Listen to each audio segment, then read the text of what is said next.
I have to watch a commercial to get to my own channel.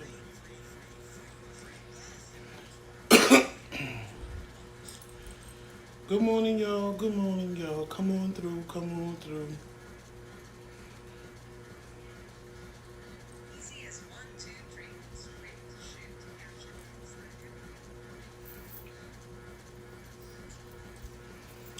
How y'all doing? How y'all doing this morning? Sunday morning.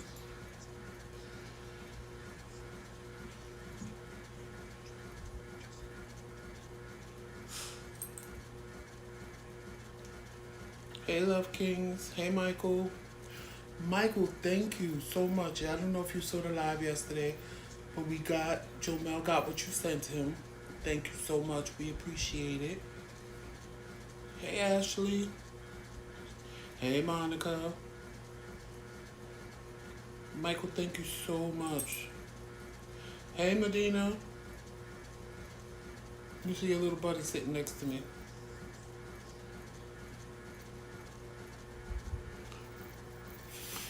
Tramell is fine. Not last night, but the night before, he had his insomnia attack. So he was up all night long. So he went to bed last night at a decent hour and he is still asleep. I didn't want to wake him up because I know it's hard for him to sleep. And since he's been asleep since 9 o'clock last night, I'm going to let him sleep. No, he's not.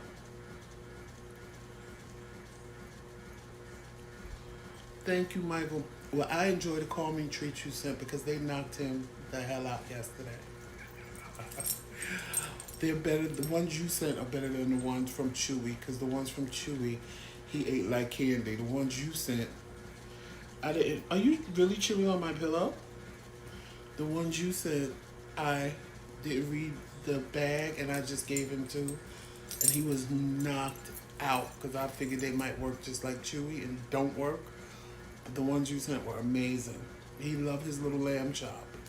He was playing with that at 2 o'clock in the morning and I had to let him know it's time to sleep. I'm not sitting here throwing lamb chop across the room for you to run after her. Hey Trisha, hey J Fane. Oh yeah, they worked real good. Yes, y'all. So we are here. It's Sunday morning. I don't even know. Yes, again, Michael, thank you so much. Thank you, thank you, thank you, thank you. The only thing he has to get used to is the pig ear because we never gave him one before. So he messes with it a little bit and then he'll leave it alone. Then he goes back and messes with it a little bit and he'll leave it alone. But I know Joe Man, when he gets bored, he'll start chewing on it and chewing on it. Once he start getting a taste and a flavor for it, he'll be fine with it.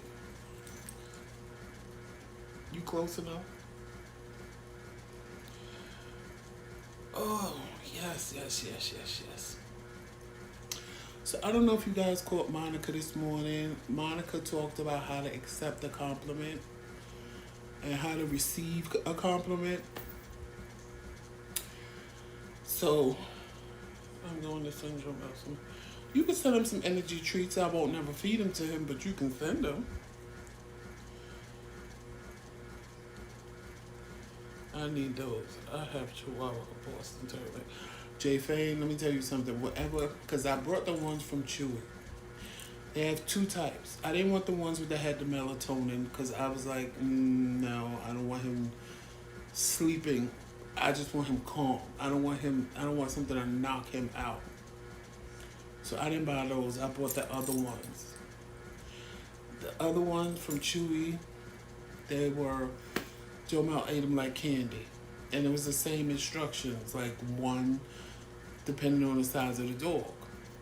I would give Joe Mel 5 of those, and he would just chew them like, eat them like they was just a regular treat. The ones Michael said, I didn't read that it said 1 per 30 pounds, and I gave him 2, and Jamel is only 12 and a half pounds. But I tell you, he was knocked out yesterday. He was knocked out and high. It was hilarious. It was hilarious. Hey Trisha, Tremel is sleeping, and the night, not last night, but the night before, he had an insomnia attack and he was up all night long.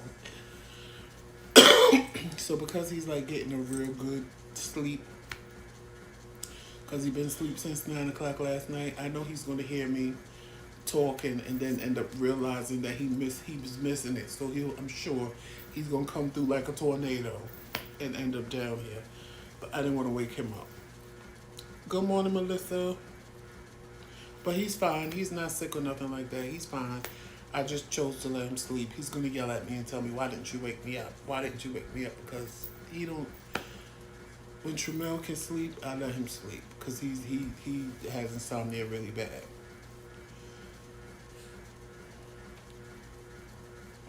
Yes, I gave him 2. And it said 1 for every 30 pounds. So technically, Jomel should have only had half. So me giving him 2 was like I gave him 4.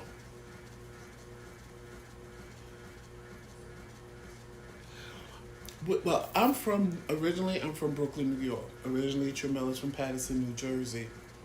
But we were living in Jersey, but then we just moved up here to upstate New York. We just moved up here to upstate New York. Well, it'll be a year in October. That year went fast. It'll be a year in October that we've been living here. We love it here because it's like living down south without being in the south, except in the winter time, because it snows from October to May. Every day. You may get... When we moved here in October, I want to say it snowed October 15th. And I don't mean straight through, but it literally snowed like every day, every other day, all the way to May 10th.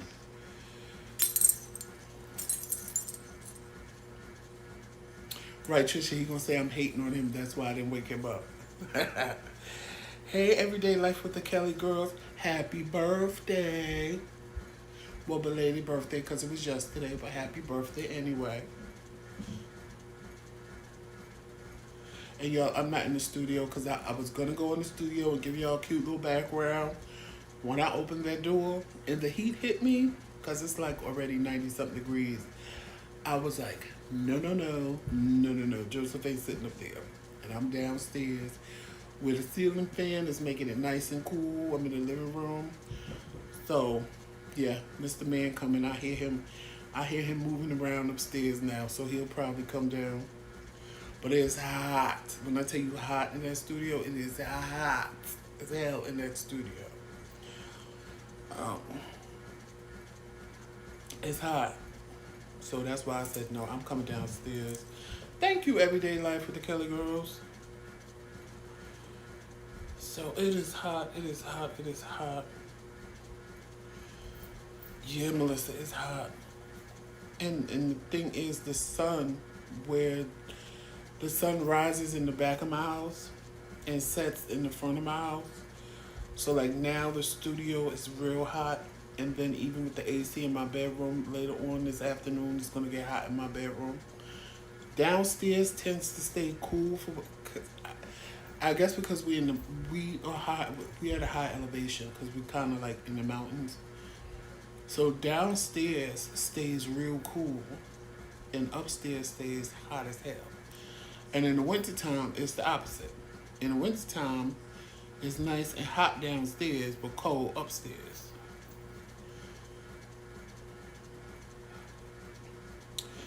And everybody that knows me knows I hate the heat. I cannot stand the heat. I hate the heat. What are you doing? Other than sitting down before I go get some calm retreats and knock you out. Yes, you, I'm talking to you. Monica, what I tell you? You see how he was when we was on the phone? And you see this now, right? I told you.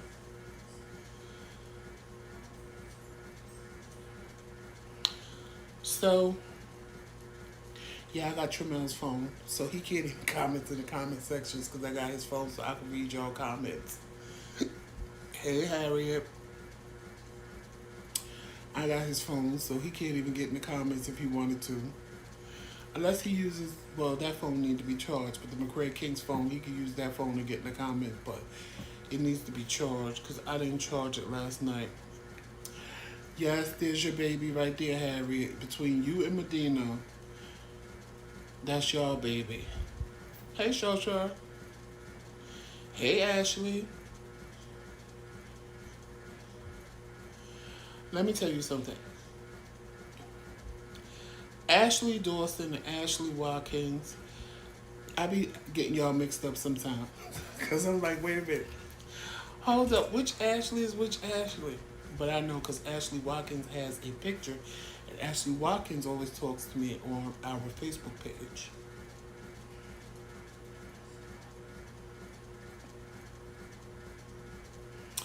I'm trying to think of what I want to talk about today.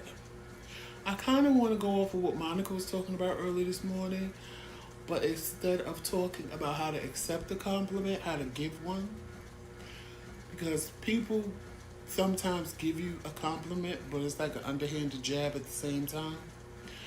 And some people just really don't know how to give a compliment, or they give one and they don't really want to give one. And I'm like, if you don't want to give me a compliment, you don't have to. Like, I'm totally guilty of everything Monica talked about today. Like, everything Monica talked about, that is me. You tell me, Joseph, you look good today, I'm going to look at you and say, thank you, but I already know that. Like, everything Monica talked about and how not to accept a compliment is me 100%. Because if you give up and stand up and give me a toast, I'm going to hold my glass up to myself too. Like, that's just me. But at the same time, I know how to give a compliment. And sometimes people give you a compliment and you know they really don't want to, because they'll say, oh, that's a really nice new car if that's what you like.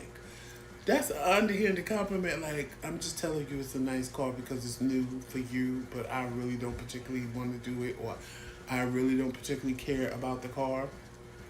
And I'm just like, why even bother? Why even bother to give someone a compliment if you don't really want to? I think because sometimes people feel obligated to do certain things just because. But I'm like, I'd rather not get anything from you than an underhanded, or I would rather it be genuine than to be you're just doing it because you feel obligated to do it. Like, I never want somebody to feel obligated to do something for me, or like they have to do it because I did something or I complimented them.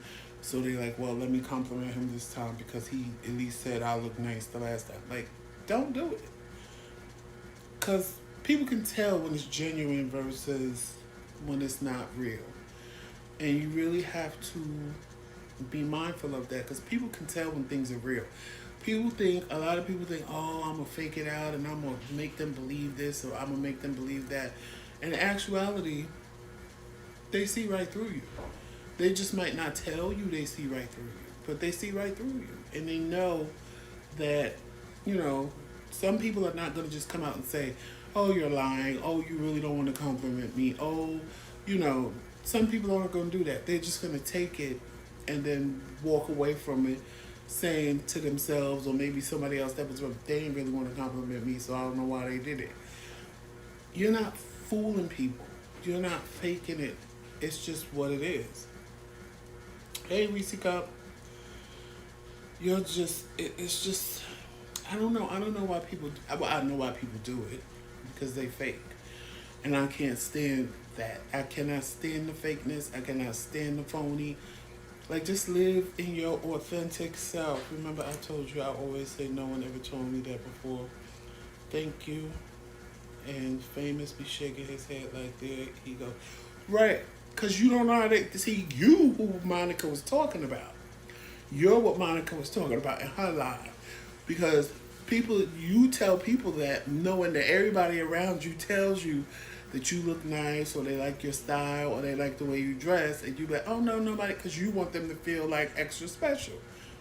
And that's what Monica was talking about. Just take the compliment and move on with it. some people give you a compliment that asks you for something. Right, Trisha, that's another thing.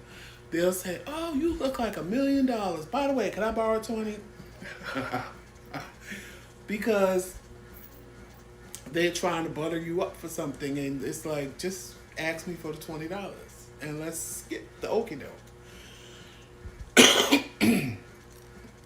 Let's just skip. Yes, Tyrone, you need to go back and watch Monica's live, because you are exactly who she was talking about today. You are exactly who she was talking about today.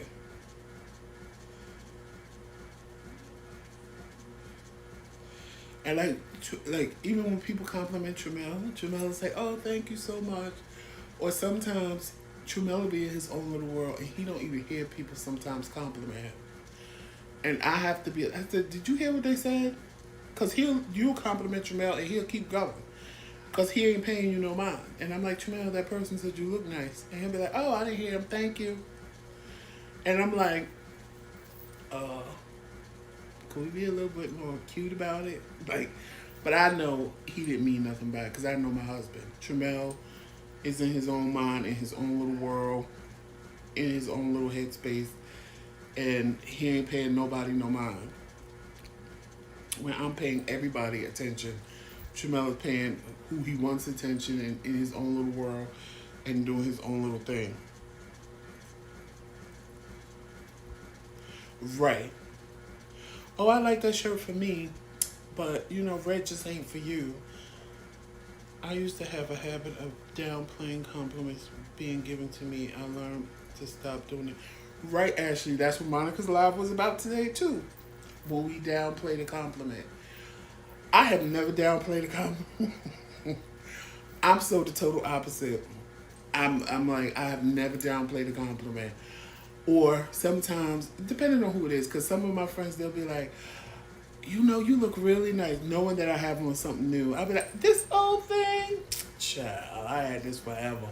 But meanwhile, in my head, I'm like, I know I look good, bitch. You ain't got to tell me. I just never really,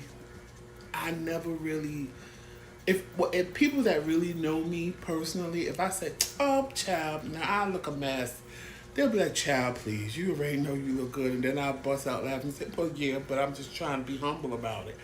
Because they already know. They already know what my initial real reaction is. I don't do that with people that I don't know, because they might think I'm being arrogant, or they might think I'm being smug. So I'll just smile and say thank you and keep it moving. But I don't know. I never downplay. I've never been one to just downplay a compliment. Never. Because I guess in my mind, it's like people tell me when I was in my 20s, it was worse. You look really good. I know. And I really don't need you to tell me, because the mirror does a good job of it for me. That was like my reaction. And I had to stop doing that, because I'm like, that's just really arrogant. And that's like really. And then I'm the one that is hard to give a compliment. Believe me. If Joseph tells you look good and Joseph tells you look nice, trust me and believe me when I tell you everything about you that moment in time is on point. Because when I tell you I don't give compliments, and it's not like I don't want to, or I just don't. It's just something that I don't do. And I guess because I used to be so arrogant when people gave me one, I never wanted that in return from them. So it's just times though when I look at some people and I be like, "Damn, bitch, you are sitting." And that's it. Trust me. If I tell you that, but like, "You look really good," or "You are so pretty," trust me and believe me. At that moment, at that second, you are turning it like I have never seen you turn it before. Because Joseph don't give compliments. And when I do, it's just because it's just so sickeningly stunning that I can't contain myself. I can't hold it in. I just can't hold it in. I have to say something, because I just think that you look so good that it's just, I have to say something. Harriet, I didn't get your email. So if you sent, well, when it depends on when you sent it. If you sent it anytime recent, I didn't get it. Um, or I can check after this live and see if I got it. But I didn't get an email. To my knowledge, I didn't get one. Did you send it to the McRae Kingz or the McRae KingzCorner? Which email address? If you sent it to McRae KingzCorner, I didn't get it. If you sent it to the McRae Kingz, I haven't checked that email yet this morning.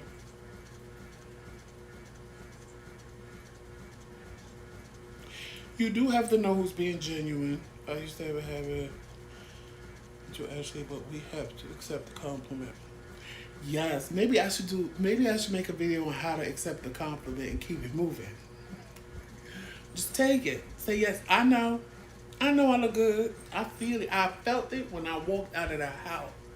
Because you know what? If you don't believe that, nobody else is going to believe it. If you don't have that confidence in yourself, nobody else is going to see that confidence in you. If you don't believe that when you walk out of your house, or when you put on whatever you put on, or when you get your hair done, or when you put on your makeup, if you don't believe that you look good, nobody else is going to believe that you look good. You can look like a supermodel, but if you don't believe that you do, nobody else is going to believe that you do, because people can see through people. Like Monica said, like, talk in people's eyes. And I look in people's eyes because it's true. Your eyes are the window to your soul. And I will talk to somebody and stare them down to the point of some people get uncomfortable. Other people will stare me down back. And those that stare me down back, I'm like, you somebody I want to know, because you're confident in yourself. You have nothing to hide. And we standing here staring each other down, looking at each other like, okay, bitch, who's going to look away first? So it almost becomes uncomfortable because neither one of us will look away. Those are the people that I like, because those are the people that have nothing to hide. Those are the people that are 9 times out of 10 genuine. Those are the people that don't have ulterior motives and ulterior intentions, because they can look you in the eye. The ones that you stare them down and they start looking at you, but then they get nervous and start looking away and looking all over the place, those are the ones you need to watch out for. Those are the ones that can steer you back, and y'all playing a staring game to see who gonna move, who gonna look away first. Those are the ones that ain't got nothing to hide, that are being up front and real with you.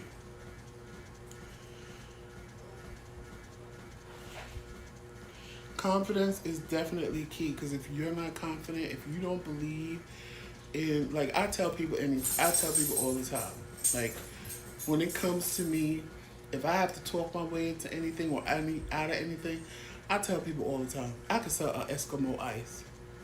And they don't need a piece of ice, but I could sell ice to an Eskimo if I had to. And it's because I'm confident in what I'm saying. I will convince you that you need this piece of ice as much as you live in an igloo, but you still need this piece of ice. And confidence is the key to everything. If you're not confident, if you don't exude confidence, if you don't, and that, maybe because that's what my field of work was customer service, and I was on the sales team, and that was my job. That was my bread and butter. That was how I made money. That was how I had to survive. I couldn't just let you call in and tell me, oh, I want cable, I just want basic cable. No, you don't. You don't want just basic cable. I had to convince you to get everything I wanted you to have, even though you told me you just wanted basic cable. I've cursed out so many panhandlers who stand outside of stores. Hi, miss, don't know you to be. Oh, hi, miss, lady, you are looking good. Can I borrow $1? Ninja, I don't know you be loaning you money, and I don't loan money to folks. I don't know. Yes, I agree, Trisha. You can't loan me $1. I can't loan you. You can't borrow money from me if I'm not guaranteed to ever see you again. When me and Tramel lived in Jersey, when we would go to Dunkin' Donuts, there was the man. He was staying there every day, and he would open the door for you. He never asked, but everybody knew. You could tell that he was homeless.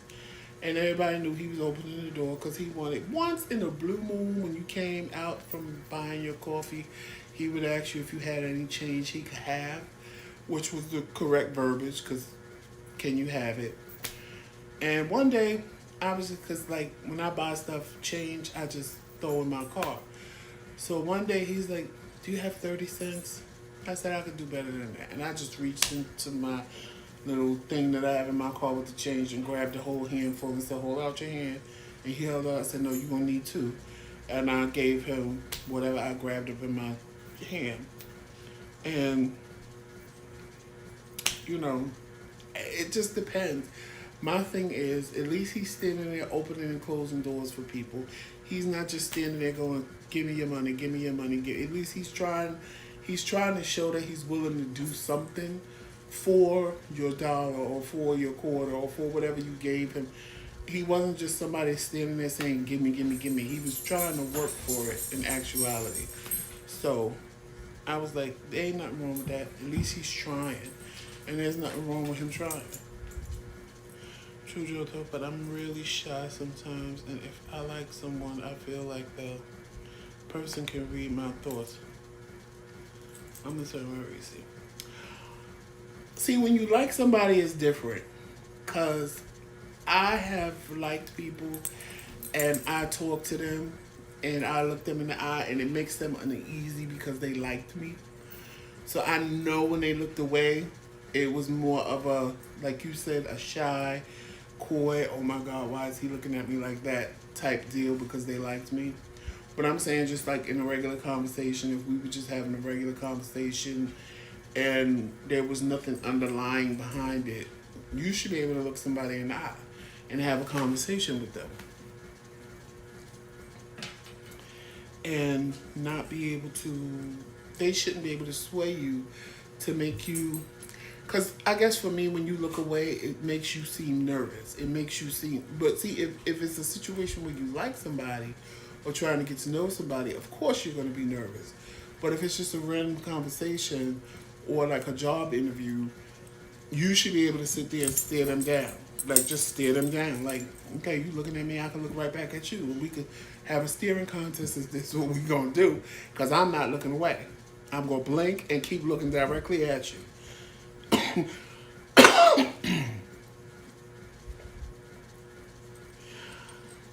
Ashley, we can do a live on how to build confidence. I can definitely do that because I didn't always have my confidence. I didn't. Yes, I can do without the nerve. You know what, Ashley? That'll be our topic for tomorrow's Coffee with the Kings. I didn't always have the confidence that I have now. I used to think that I was fat and ugly when I was younger. I used to think that I wasn't worthy. I used to. And then I had lost weight and I went out to the club. I'm going to give you a quick synopsis, but we'll go more into depth tomorrow. But when I lost the weight and I went to the club, because I stayed away for 3 months and I went on a diet and I lost a significant amount of weight. What happened was, one, everybody who paid me no mind the first go round, when they first saw me all 330 pounds, paid me no mind, called me fat, laughed at me, whatever the case may be. I came back 230 pounds and all of a sudden I was the hottest thing walking. I didn't have to pull out my wallet all night because everybody was buying me drinks. Who are you? Where have you been all my life? All these things, and I'm standing there like, but I'm the same person. I'm the same person that I was before, but just in a smaller frame. And when that happened, I realized, I said, hey, wait a minute, I have a power. I'm really cute. Because I didn't go in there expecting none of that to happen. Because I still had that mindset that I just was fat Joseph and nobody liked me. But then when the total opposite of what I was used to happened, I said, well, maybe, really? Are we really going to do this? When that happened, I was like, really? Wow. Seriously? Well, maybe I am cute. And I had to go home and look at myself in the mirror a couple of times. And I was like, you know what? You are a handsome man. You are very attractive. Like, I was souping myself up. I souped myself up till my confidence went high. And when I walk in the room, my head was held high, like, out, because I have a friend, and I think it's the funniest thing because her and I are so close. And I love her to death. And she told me, she said, you know, when I first met you, I didn't like you. I said, why? I said, I thought we was cool. She was like, I couldn't stand you. I was like, why? She was like, because you walked around with your little head up and you had on your little shades and you was just walking around like you was the shit and like couldn't nobody tell you nothing. I said, well, what was I supposed to do, walk with my head down? She was like, no. She said, now that I know you and I know that that's not your real personality, she was like, you're my JoJo now and I love you to death. She said, but before I knew you, I couldn't stand you. Because I was like, who do he think he is? And I said, a lot of people have that perception of me. I said, but that's fine. I said, because I'd rather you have that perception of me than to think that I don't think highly of myself and to think that you could just say whatever you want to me or do whatever you want to me or I'm just some low self-esteem person, and that's not the case. I used to be that person, but I'm not that person anymore. So, you know, you can have any assumption of me just when you first see me. And I know most people's assumption of me is that I'm stuck up and bougie like Tramel always says. I know that. Even my sister. People tell her the same thing. They're like, you know, my perception of you was so wrong and I thought you was this type of way and that type of way, and now that I know you, you don't even know how beautiful you really are.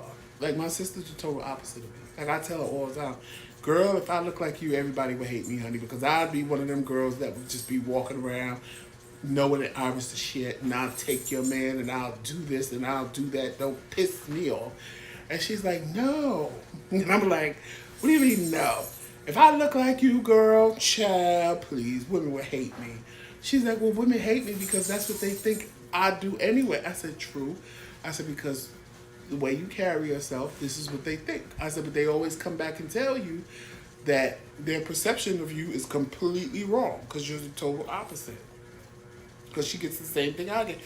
My perception of you was totally wrong. Like, I thought you was one type of way, but you're so not that way. Which is fine, because if you don't get to know me, I don't care what your perception is of me if you don't know me. Now, once you know me, and if you still have that perception of me, that's on you, because I know I'm not that person. I'm not that person. I'm not going to look down on somebody or judge somebody just because we might not be in the same circle or we might not have the same thing. I've never been that person. Never. If I like you, I like you. If you're my friend, you're my friend. Period. I like good people. So if you're a good person, we cool. And I don't know how people do that. Like, but it was the same thing like with my best friend. We've been friends over 30 years. And when I first met him, I asked my other friend, I was like, who is that? But he had that same persona as me. So he told me, he said, oh, his name is Omar. I was like, well, who did that bitch think he is? I said, seriously, like, he ain't all that. So my other friend started laughing. He said, I don't know what to tell you. And I wouldn't talk to him for, like, it was hello, goodbye, because we started running in the same circle. It was hello, goodbye, and then we had to pick up trophies for a ball we were going to, and the person I had to go with brought him to help us with the trophies. So, of course, I'm already in my head like, why would you bring him to my house? But I'm not rude, I'm not mean. Him and I stayed up all night long talking, getting to know each other, and that forged a 30-year friendship. 30-year friendship. Because I'm not close to knowing somebody. Just because a person looks a certain way doesn't mean that that's who they are. So now, when we're together, and it's funny because the special guest that we're going to have on the panel on the 24th, I met her through him because it was his friend. She's his friend, and I met her through him, and we became friends. And she went out with us, and she was like, oh my God, y'all are the most two stuck-up bitches I ever seen in my life. Y'all go out with your heads up, held up high. Y'all talk about everybody. Y'all stand there like y'all the best things in the whole club. And I find that funny because that's what I felt about him when I met him, and that's what people feel about me. And 9 times out of 10, people that you don't like is because they exude something that is you. If you ever notice, a lot of the people, unless a person, I'm saying when you just look at somebody and say, I don't like that person, it's because whatever they're doing or whatever they're saying is coming across, and it's stuff you do. It's stuff people have told you about yourself that you don't want to either accept or you don't want to admit about yourself. Now, if a person does something to you, that's something totally different. But a lot of times, Joe Mel buries some bones in his sofa. No, he just does that. And he does that like he's going to lay there, and now he's laying at my feet sleep. Hey, Sticks Girl. But a lot of times, people, when you just look at a person and it's just something about them you don't like, it's because something about them is reading everything about you. And that's how it was with my best friend. I looked at him and everything about me, everything people say about me, I was reading off him. Like, who did he think he is? Like, child, you ain't all that. Because now your attitude is matching my attitude. Your confidence is matching my confidence.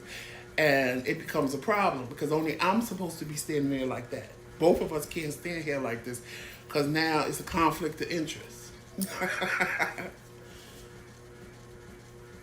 But I always tell people, he was like I was with my friend Renee. I told him, I said, when I first met you, I couldn't stand you, right? And he was like, what? What do you mean? I was like, I couldn't stand you. I was like, who the hell do he think he is? I said, you was standing in a club like you was the hottest thing in there. I said, I'm telling Michael, I don't know who he think he is, but he about to learn today. He was like, yeah, that sounded about right. That sounded about like something you would say. I was like, because it was just your arrogance that I saw through, which really wasn't arrogance. It was just his confidence. And I was like, but your confidence matched my confidence. So it became like, oh no, it can't be two of us in the same setting. One of us gonna have to back down. And now that we best friends, it's like, it's funny because people laugh when they see us. They like, oh my God, y'all are like the perfect friends. Because we have the same confidence. We have the same attitude. Now, I ain't gonna lie, he's a little nicer than me. Because he's an Aquarian. So he's a little nicer than I am. He's more friendly. I'm more standoffish and standbackish. He's more outgoing and willing to speak and be nicer than, not necessarily nicer, he's just more friendlier than I am. And that's where our personalities differ. He's more friendly than I am. He'll smile at you more. He'll give you a compliment quicker than I will. He'll, tell you look good even if you don't. And then look at me and go, child, that bitch look hideous. And I'll be like, well, why didn't you tell her? And he'll be like, I'm not you. You do stuff like that. People hate you. They love me. We laugh. I said, yeah, because you always make me the bad guy. You always make me the bad guy because you'll look at me before they get over here and be like, ooh, that bitch look fierce. Watch this bitch. Girl, you are sitting. And I'll be like, child, please. And he'll start laughing because he knows that's what's going to be my reaction when he says they look good. I'm going to have the total, because I'm not going to lie. I'm not going to lie to nobody. I'm not going to sit there and tell somebody they look good. And in my mind, I think they look hideous or horrible. I'm not going to do it. At the same time, I'm not going to come out and say you look a mess. Now, if you ask me, I'm going to say you look a mess. But he'll be like, oh, you look so nice. And I'll look at him and say, child, please. And the person won't hear me, but he knows it's just what we do. And I'm like, child, don't. And well, sometimes, when he says it and then they'll look at me like they waiting for the compliment. Or some people ask me, you don't think I look nice? You can't say I look nice? And I'll be like, no, because I don't think you look nice. And, really? Really? Like, I didn't say you look nice. So don't ask me, because I thought you looked nice. I'd have told you look nice. But, you look all right. If that's what you want to wear. See, that's why I know about underhanded compliments, because I'm good at giving them. I'm real good at giving them. Well, if that's what you like, if that's what you want to wear, I mean, I wouldn't be caught dead in it, but apparently you like it. And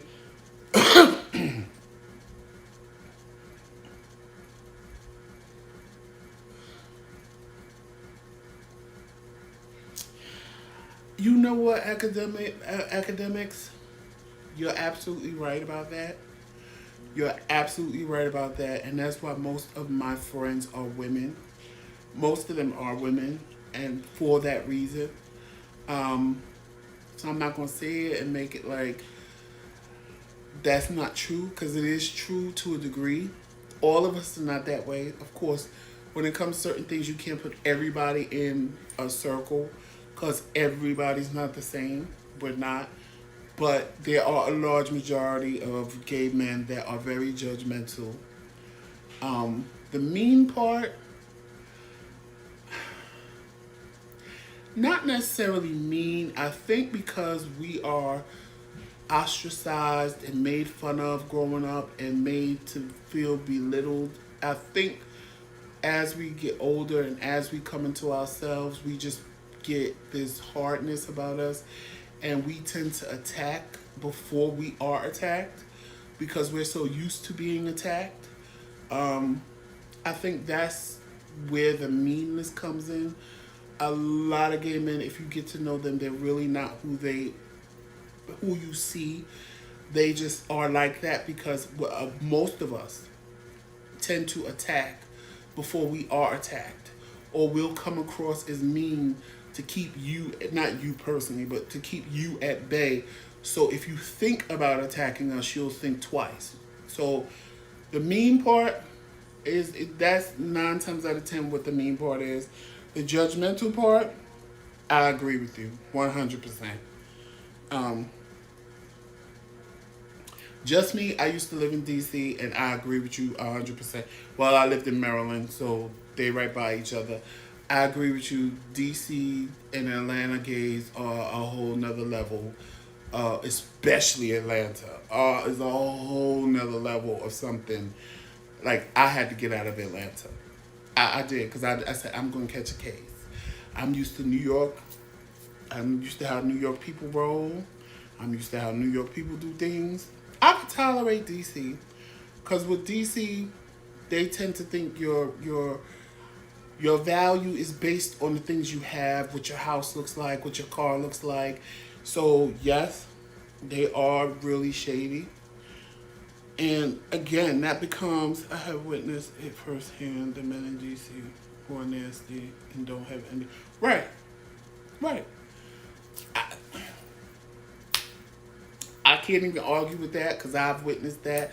I've had them come at me like that, and it's like you ain't got a pot to piss in on the window to throw it out, but you sitting there trying to be shady to me.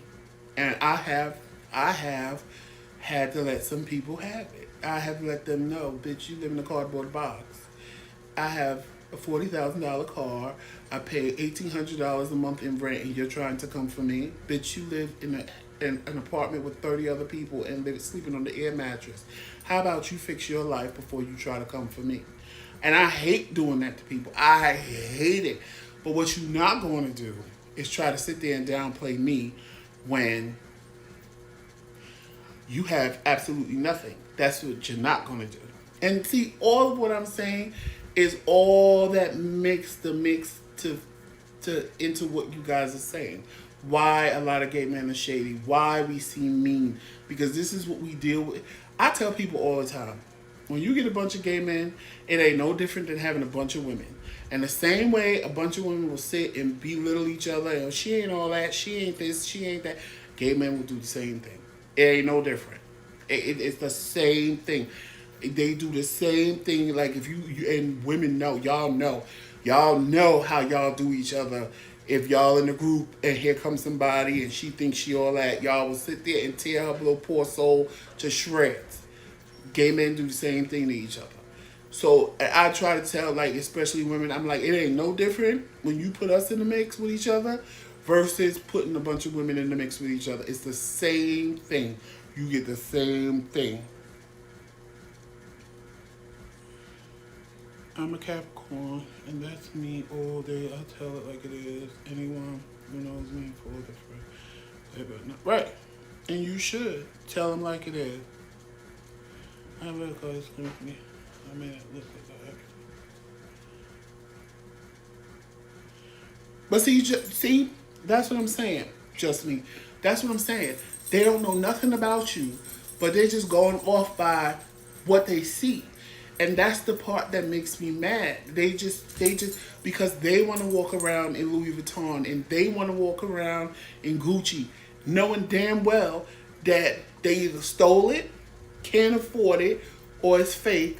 And because you choose to wear a fucking pair of jeans from Target and a t-shirt from Target, they want to sit and read you, not knowing that you make more money than them in a week. And that's the part. That's why I don't have a lot of gay friends. When I was younger, I did, but as I got older and saw, I said, you know what? I'm gonna catch a case because I'm quick to pop a bitch in the mouth. I said, let me stick with what I know. I can hang with women all day long. I hang with straight men. I hang with women. I have about this many gay friends that I've been friends with for years. But I can't do the cattiness. I can't do the judgmental stuff. I can't. What I have does not define. Right. Exactly. What you have does not define you. It can be taken away at any given day, and it still does not make you any less of a person than you were when you had it. But that's what DC gays do. You are defined by the things that you have. And the more you have, the more higher they put you up on a pedestal. And I'm like, I never understood that because I'm like, what I have don't matter. It shouldn't matter to you because it's not what you have. But you just want to run around with clout and scream, oh, my friend has this. Oh, my friend has that. Like somebody did that to me. I had a Lexus truck. They had a Mercedes truck. What they didn't know was I had to get rid of my Lexus truck. And now I was driving a Honda Civic. My big ass in a little Honda Civic. They sat at this party and told everybody about my Lexus truck. Oh, come on, we want to see your truck. Now I'm feeling all inadequate because I don't have a Lexus truck no more. What? But I saw you. Yeah, I did, but I had to sell it. So, and I had to get a different car, and I needed a car immediately. I didn't have time to search. So I actually have a Civic now. A Civic? Why would you go for, because that's what I did. Any questions? You want to go see my Civic? No. First of all, why are you sitting at this party telling everybody my business, bitch, when I don't know nobody here? But you done sat here and told everybody about my car. Like, big deal. Y'all all big willies. So what's the big deal? I didn't understand that. And that happened when I was living in Maryland. But it was DC people. And, you know, come to find out, the same person that was talking about my car ended up in the paper because they was stealing from the IRS. And they ended up getting 25 years to life for all this thievery they was doing. But you running around here taking people on vacations, telling them to stay home from work because you're going to pay their time, flying people to Hawaii, buying Mercedes-Benz with cash, acting like you the hottest thing walking, and your ass sitting in jail now because you was pulling all kind of stunts to get all this stuff when I worked for my car. I worked for my car. And the reason why I didn't have it was because, like a dumbass, I brought my ex a car.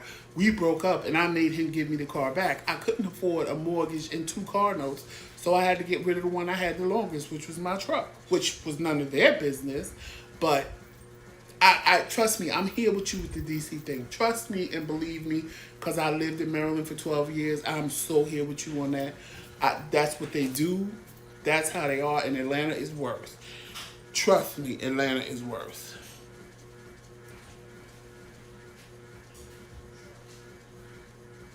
Right.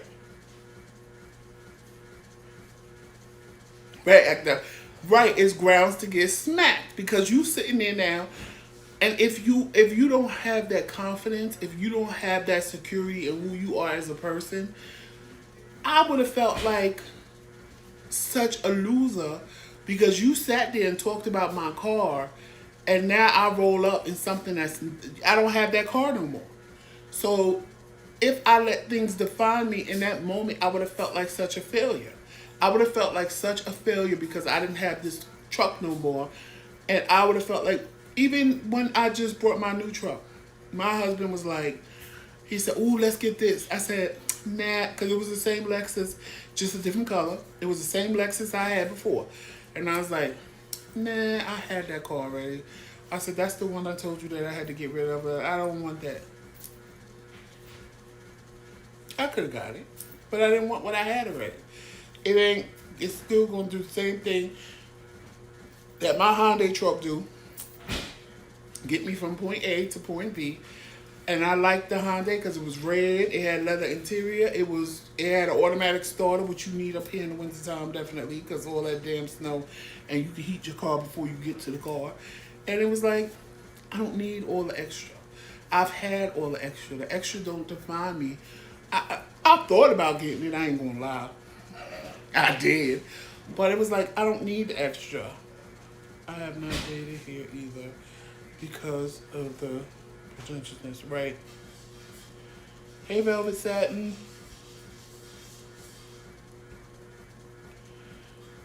I used to have gay male friends until I figured out they don't have my back.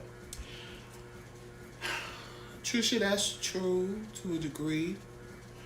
But a lot of gay men say the same thing about women. And the reason why we say the same thing about women is because we become friends with a woman, and the minute she gets mad at us, the first thing they do is start calling us the F word. Not all. And again, please don't take this to mean that when I say gay men, I mean all.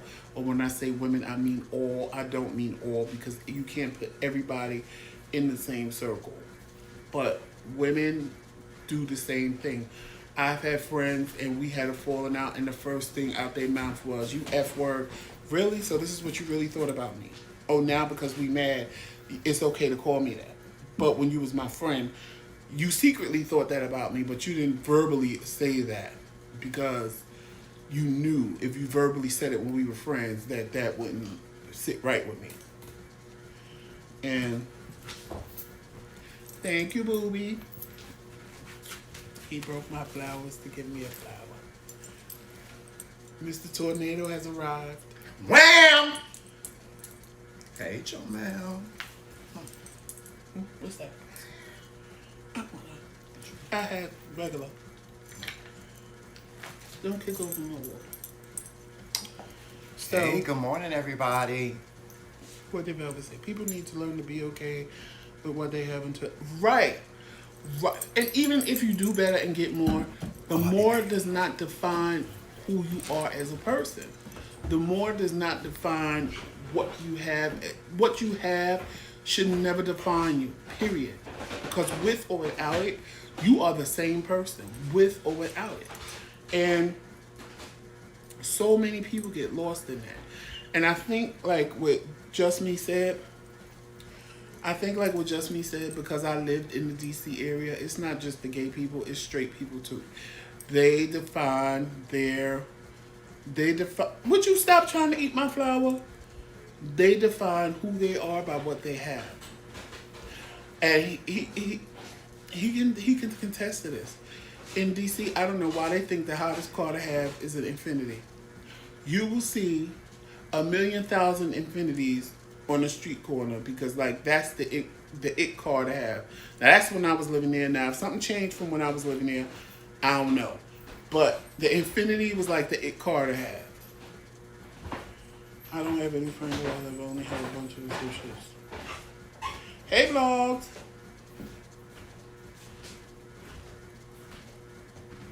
Oh, we ain't even gonna talk about that. Cause all of them seem to work for the damn government in DC. They all work for the government.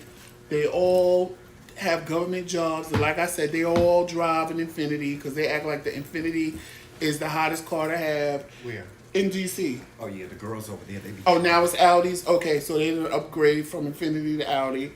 And it's ridiculous. I trust me, I feel your pain. I lived there for 12 years. I feel your pain.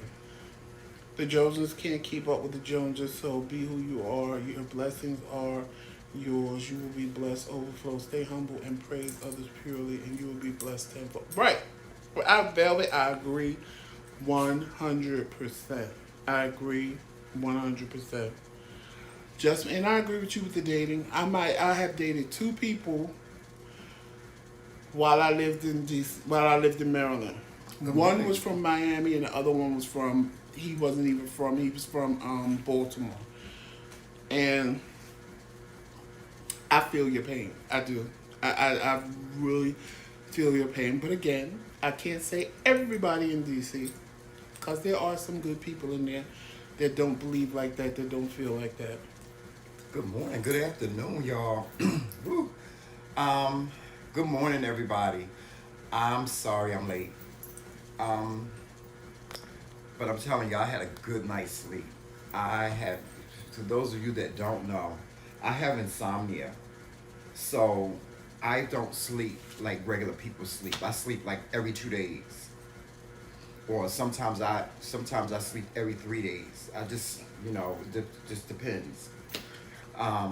So that's why I'm just now getting up. I had to get up and it was hot. So, I had to take a shower, child. I had to take me a shower, get refreshed, all this almondy stuff, Child. So I'm here. Happy Monday, everybody. I hope Monday? This is Monday, right? No, baby, it's Sunday. Oh, happy Sunday. See? I You done skipped the whole day. I skipped the whole day. I thought I lost time. I did. I thought I lost time. That's how I sleep, y'all. I sleep like every 2 days. And sometimes I wake up. I ask him every day, what's today's date? I don't even know what's today's date. Today is the 19th. Today is the 19th. Okay, today is the 19th. Y'all see, that's just me. That's who I am. I'm just, hey. Just me, how do you feel about long distance dating? Because I may have somebody I can introduce you to. Ashley said, don't rush my weekend. Don't play with my weekend. Oh, so today is still movie day? Today is the movie day. Oh, good. So we're gonna watch. I don't know. Did you talk about the movie we watched yesterday? I didn't, because I didn't want to ruin it for anybody. Oh, okay. What was we talking about? The Shade Fest of the girls in DC. Well, no, they was asking me questions because we was just talking in general about how to. Monica talked this morning about how to accept a compliment. Mm-hmm. So I started talking about how to give them, and then people started putting in the comment section how gay men are mean and catty, and just me was saying how the DC men are, and of course I can relate to that because I lived there for 12 years, mm-hmm. and everything he said I agreed with it. Everything I said he agreed with because it's mm-hmm. true. And so when you came down, we was talking about how people use what they have to define them as a person. Oh, okay. Which should never define you because when it's gone, what does that say? Who do you then become? But I always thought that was a phase until I got older. I thought it was a phase that young gay men go through. I got Gucci, I got this, I got that, I got this car, I got that, and I got this, and I got that. I always thought that was a phase, but that really didn't bother me. What really bothered me was how, my friends would meet guys that had good jobs and that had money and would just get excited like, girl, he got that, girl, he got that. You know what I'm saying? And I'm like, why you getting excited about his shit? That is not your shit. I had a friend that seemed to just always meet rich men, and I'm like, well, where the hell you going? Because I keep meeting these broke motherfuckers. Well, see, that want my money. I always met rich we're men. the ones that's rich, because I must be in the wrong places, and I know we go to the same spots. Mm-hmm. But every time I turn around, you can meet a man with a 6-figure salary, and I'm meeting one that just got a job at McDonald's, and I'm not like, I don't understand. I don't understand. I always met rich men, but there's a price that comes with that. Sometimes I always met rich men. There was a price sometimes that came with that, and the price was sometimes you ended up being something that you did not want to be. You ended up being either abused by them, or you ended up being belittled by them. Like you always felt like you were beneath them. or they made you feel like you were beneath them. Yes, because money come with a price. Yeah, it does. It does sometimes it does come with a price. Now, don't get me wrong. I've met some really, really nice guys that were rich and were the sweetest people that you would ever want to meet, and all they wanted was to be with somebody that loved them and cared for them. But see, they were the ones that was running into my friend. That only wanted them for the money. Mm-hmm. And I'm sitting there going, okay, this person is really nice. This person is treating you really nice. Depends on where your heart is. And you, I know you're only here because if he didn't have things that he have, then you wouldn't even be with him. Right. And you cheating on him, you don't even like him, but you just keeping him around. Because he got money. Because he got money. Well, see, I grew up privileged. I grew up a little bit. I'm not going to say I grew up rich. But I grew up privileged, meaning that, you know, I had a father that had a career in law enforcement. My mom was in the medical field. And I grew up very privileged. I never had to want for anything. I never had to, you know, beg for anything from my parents. Right, but, and so when I met guys like that, I really wasn't, like, all excited about because they were a millionaire or something like. I wasn't excited by that. I was more excited about who they were. I ain't never met one. So I was. You know what? I probably wouldn't be excited by it because, like, watching my friend. You wouldn't. I know you wouldn't. Because I'm not impressed by what you can buy me. And that's the thing. Like, I was never like that either. I'm watching my friend get all these expensive gifts and all this stuff, and I'm sitting there. See, I never liked that. I was never. I'm like, but that don't mean that this person likes you. Right. It just means that they can afford to do it. Or they're buying you. And right, and I'm like, no, I would try to talk him out of it, but he would always, oh, you're a fool, and that's why you deal with the people you deal with. Yeah, because at least the people I deal with, when they give me a gift, I know they worked hard for it. I know it came from the heart, and I know it's something they really wanted me to have, not just because they went in the Gucci store and said, "Ooh, I'm gonna buy him this Gucci." What are you eating? Well, whatever it is, he swallowed it.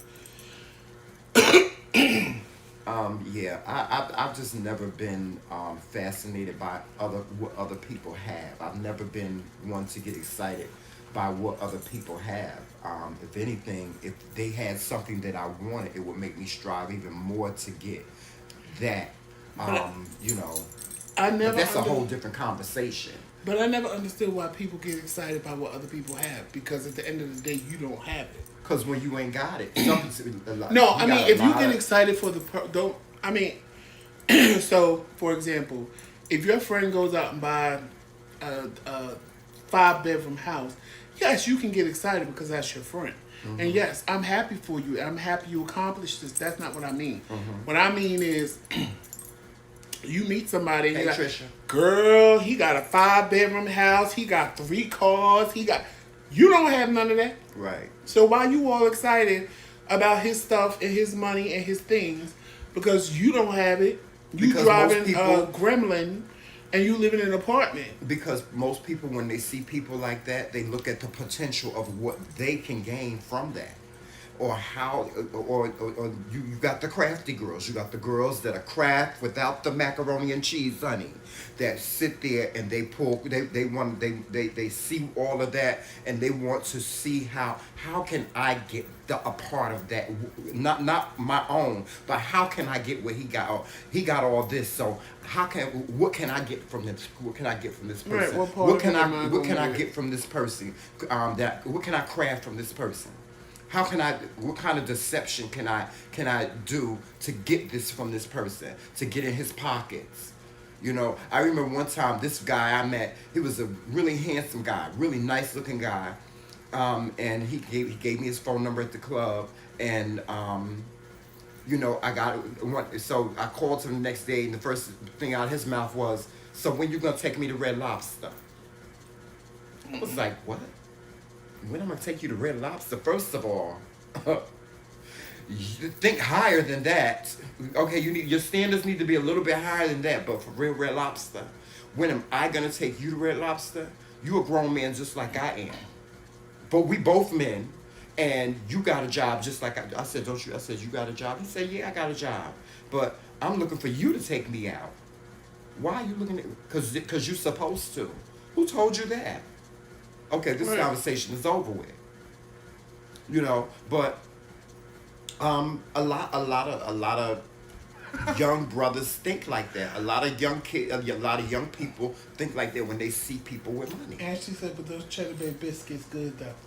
Yes, I love the Cheddar Bay biscuits, girl. You know what? Let me tell you something. Anybody that work at Red Lobster, why they only bring you about 2 or 3 out? Bring me out a half a dozen of biscuits, goddamn it. I don't need for you to bring me out 3 biscuits. Well, you know how you used to could get more. Yeah.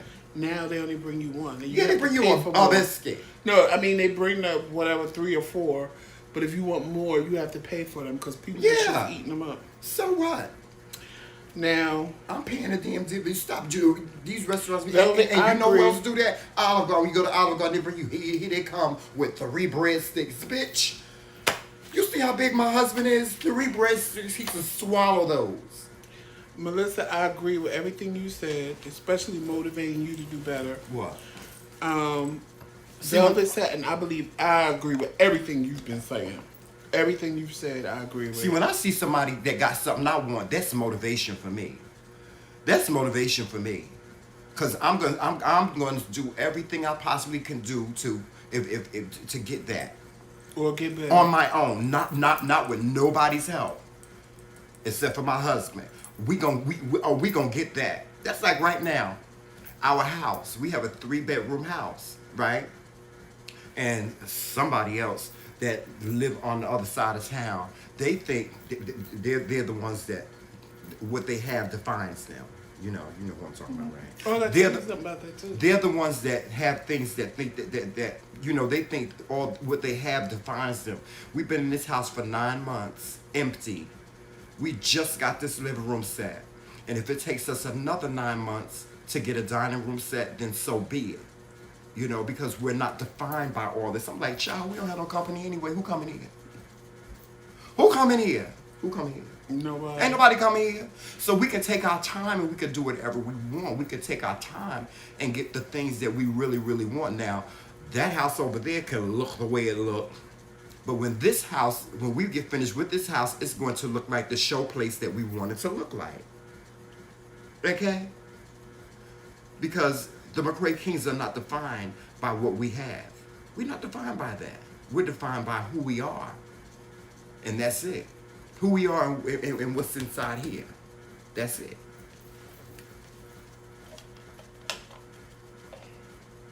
Right, Medina. Because it ain't always about that. Yes, in the grand scheme of things, I would love to go out to the I would love to go out and already changed for the party. oh, child.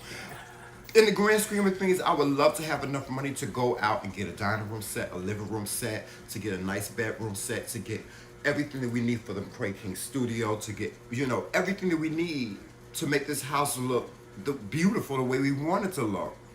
But that's just not, that's not in the grand scheme of things. It's not. It's just not the grand scheme of things. And it's fine. And it's fine. It's okay. It is. It's okay. That's like our good friends, the Love Kings. They brought us those beautiful dishes, and we made a decision that our dining room is going to be centered around those dishes. What those dishes look like, So we're really taking our time to do that. Here, Kathleen. I didn't see you in here, Kathleen. How you doing? Oh, let me say good morning to everybody. I'm so rude. Hey, blogs and fiction. Well, Kathleen, we don't own the house. We're renting the house. Yes. Yeah, we're renting. Because this ain't the one we want to own. Yeah. The one we want to own is for sale, and I'm leaving it for sale right now because I know the longer it stays, the least the price is going to drop. Because houses that here house are is beautiful. cheaper Oh God, we want that house than so normal, bad. and we want the house so bad. So bad, yeah. But I'm letting the price drop. Yeah. Before I even attempt to, because my cousin is a real estate agent. On top of our, trying to get our credit together. Woo. Right. So. But that house is beautiful. if we had Right. if we It's were the sitting on house. top of some money, I would buy this house. We would buy this house if we were sitting on top of some money because You would? yeah, because this house has all the original wood. This house is like ancient Chinese It secret. just got to be too much to be It fake. has all the original. No, not really, Joseph. When No, you really not look at really. it, all you have to do, the electricity is not upgraded in this house, and that's really it. And the old The roof- window, the and roof the is a old tin windows roof. need to come out. You know, it's really a beautiful house. It has all the original hard floors. It has all the original wood casings. There's nobody painted over Okay, or but anything like that. But you know, and it's cheap. This house is what, like $50-something thousand. Dirt cheap. We would, if we were sitting on top of some money, we would buy it in a minute. But Right, unfortunately, Medina, and that's what we're trying to do. what's that? Furnish it without having a bill. Yeah, I'm not. No, I'm not. We can't because we can't. How can we do that? We both disabled on a fixed income. We can't afford to have these astronomical bills. Hell, we trying to pay the bills that we got. We trying to keep up with those. So you know, we Joseph and I are two gay men that are past that. You know that. Putting on a facade and, you know, living beyond our means and robbing Peter to save Paul and, you know, basically looking like something and really being something different on the other side. Right. Yeah. Honestly, it's not a rush. We got clean socks. We got clean clothes. The most that we got was gonna food in our happen refrigerator. was- That's good enough for us. We don't really know nobody up here where we moved. So it's not like we have company. Our families was going to come visit us, but they can't because of Corona. So we still basically ain't nobody coming to visit us in the wintertime because Yeah. they scared of the snow. Yeah. So it's like we still have a whole nother year to fix up the house the way we want. before Yeah, and people our start families coming. love us regardless. We can have this house can be empty. We'll tell our family, call our family, and say, "Y'all better bring a sleeping bag because we ain't got no place for y'all to sleep," and they will bring a sleeping bag. Trust me when I tell you, that's how our families are. We not defined by what we have, family wise or friends wise or anything. Because if our friends is looking for that, then child, they might as well go on somewhere and sat down. Go on somewhere and sat down because that's not us. Medina, you already know the answer to that. And Ashley, yes, she's right. You're right. And the other Ashley, you're right. Rent to own furniture, unless you can pay it off in 6 months or whatever they give you, is too expensive to let it roll out the whole time.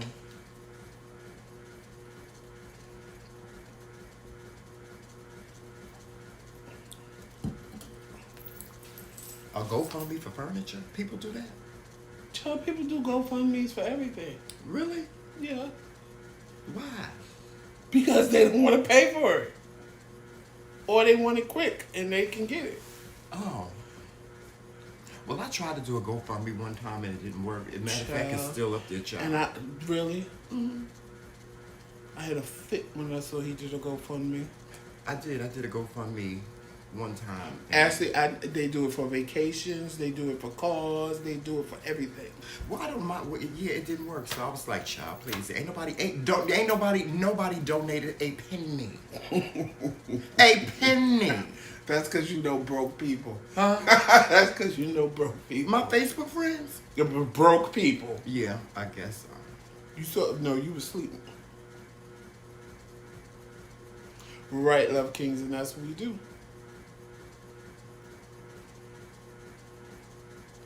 I could see doing it for the rent if you're going to be put out, but for a vacation. I've seen people do it for the stupidest things and get so much money that I'll be sitting there. Yeah, I ain't like, going to lie. I have contemplated it with some of the things I see people do a GoFundMe for. And I, like $20,000 for... I saw a girl do a GoFundMe. She said, I didn't pay my rent because I was going out to the club and stuff like that. And she was very honest. She did a video in the whole nine. She said, nigga, Ray put me out. And she raised $10,000. And I'm like, why the hell? What the hell did this bitch do that I didn't do? All I was trying to raise money for was like to fund our wedding. Mm-hmm. And ain't nobody, when I tell you nobody, nobody. I had a fit when I Well, saw you know, I did did that. take it down because my sister-in-law, Yes. and my cousin Kyla they stood there, made me delete it. I was so mad. I was so mad. Oh, at Medina, them. if we would have been on YouTube and we told y'all we probably would have got contributions from you guys. When I found out he did a GoFundMe for us to get married the way we really wanted to, I had a natural born. Because I was trying to please you. I And really then wanted him to have the sister- wedding that he wanted to have, and because he didn't listen to me. I told him us getting married was just enough, but he felt I was just saying that because we couldn't afford a big wedding. But I meant what I said when I told him that. He It's wasn't not who like- I thought he was. He really wasn't Right. who I thought just he told was. y'all, people think one thing of me and find out that I'm totally opposite of what they think I am. No, because you And- had kept on telling me about how your mother spent all this No, money on my mother Tracy's spent wedding. all this money on and my I was sister's like, wedding. Joseph is going to My have the wedding sister's of his wedding dreams. was, but see, that's the difference. My sister could grow up and have a dream about getting married. I never could. So for me to get married, it was no real nothing because we couldn't get married up until what 5, 6, 7 years ago. So it was no. I did. I wanted him to have. I wanted us to have a royal wedding. I wanted us to have a royal wedding. I really did. I wanted us to have all the bells and whistles. I wanted to be dressed like what's his name, Prince Harry.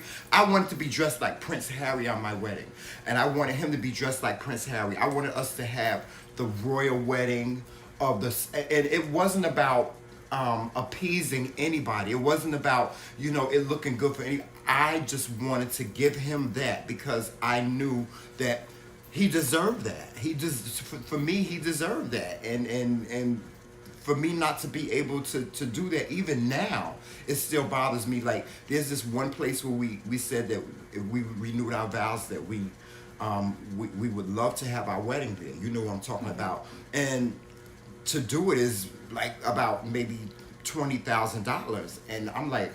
I'm still. Sometimes I go off into space, and I'm like, how can I do this? But if we plan that in advance, yeah, then we could pay on it as it comes along. Yeah, not like we try. If we could ever afford to, not like we that. could Not like that never party afford we it. I'm like, tried we to could do never there. afford that. We could never afford that. We're on a fixed income. We can never It could be afford that. done. But our love and our marriage is defined more by more than just that. So that's why. It doesn't upset me. Yes, I do think about it, but it doesn't upset me like it used to. It used to upset me, But But I had to let him know that. And then this is just today. If I had $20,000, I could think of 20 different things I could do with $20,000 besides Get married. I buy us a house. I buy a house and at least pay half of it off, or something like that, When we done, you gonna cook breakfast? Who you want me to cook breakfast? You can. Okay, I'm doing breakfast right. Good. But breakfast is over. Well, brunch. Brunch. We'll have brunch. What you watch? Waffles and all that stuff. Well, you were gonna eat waffle. I was gonna make some bacon. Okay. Well, In the fry. I still have And waffle yeah. stuff already made, so you don't have to mix nothing up. Okay. Renew your vows in 5 years and start playing. Right, Medina. That's what I told him.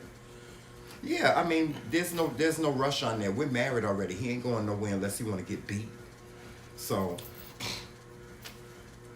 Keep backing up. Keep backing up. what's gonna happen?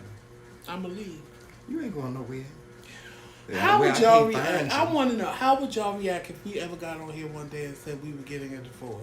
Oh, how is that gonna happen? How you gonna do No, that? I'm just saying, what if we amicably decided we really wanted to Well, get first a they would be divorce? like, Joseph, what happened to your teeth? They'd be I'm like, not- Joseph, I'm what happened to saying- your no, teeth? I'm I mean, being he'd be for like, real. Tramel knocked him out because I we want get to know how they would. Let's just say we amicably decided that we just couldn't make it together no more, and for whatever reasons we wanted a divorce. I want to know how they would feel. Virginia said, "You're lying." Next topic. Y'all see how I'm looking at him, right? Y'all see how I'm looking at him? He don't like playing my what if games. I don't like playing them whatever games. No, that's not gonna happen. Period. Point blank. I done claimed this marriage has been claimed. Trust me, this marriage has been claimed. The Love King said they gonna flat out here, spin, slap, and fuck us. Exactly. This marriage has been claimed. Trust me when I say. Oh, I can't. That would be just like Tyrone and Famous telling us that, oh God, what time? Child. I'd be like, boy. See, I play devil's advocate. I'd be like, okay, well, I need to know why y'all breaking up. What did Tyrone do? Because I know it ain't Famous.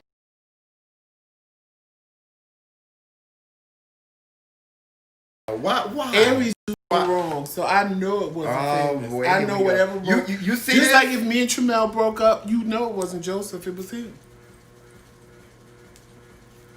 See, I can't. Because Aries do no wrong. I can't with him. I can't. It's always Aries. Listen, in order for you to get married to an Aries, you have to accept Aries. Period. Point blank. Tyrone said, "Oh no, you didn't." Mm-hmm. It would be Tyrone. Let me ask you just something. like if me and Tramel broke up, it would be Aries. People do no wrong. We do no wrong. I'm gonna let that marinate. Now, see, you know why I can say that? Because I already know. One thing about Aries, for us to walk away, we walk away when there is no other choice and there is no other option. What makes you think Sagittarius? Because we will find every reason under the sun not to leave. So if we amicably say we're done, we're done. But it because of you or because of Tyrone, because y'all ain't cooperating.